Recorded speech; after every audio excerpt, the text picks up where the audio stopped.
ରାୟଗଡ଼ା ପୌର ପରିଷଦର ward number 18 ମରାଠୀଗୁଡ଼ାଠାରେ ପୂର୍ବତନ ବିଧାୟକ ତଥା ବିଜେପି ବିଧାୟକ ପ୍ରାର୍ଥୀ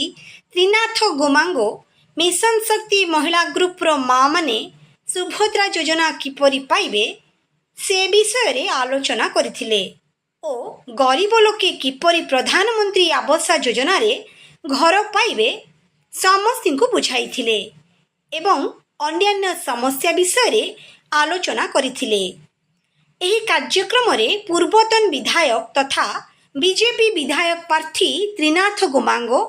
ଜିଲ୍ଲା ଉପସଭାପତି ଉଦୟନାଥ ପାଢ଼ୀ, ପିଙ୍କି ମହାପାତ୍ର, ମନ୍ କି ବାତ୍ ସଂଯୋଜକ କୀର୍ତ୍ତି କୁମାର ପଣ୍ଡା, ଯୁବ ମୋର୍ଚ୍ଚା ମୁଖୀ ଦିବାକର, ଜୟଦେବ ପଣ୍ଡା, ଜଗନ୍ନାଥପୁର ମଣ୍ଡଳ ସଭାପତି ଦିলীପ ଦାସ, ଶାନ୍ତନୁ ପାଣିଗ୍ରାହୀ, କୃଷକ ମୋର୍ଚ୍ଚା ସଭାପତି ଶ୍ରଦ୍ଧା ରଞ୍ଜନ ପଣ୍ଡା,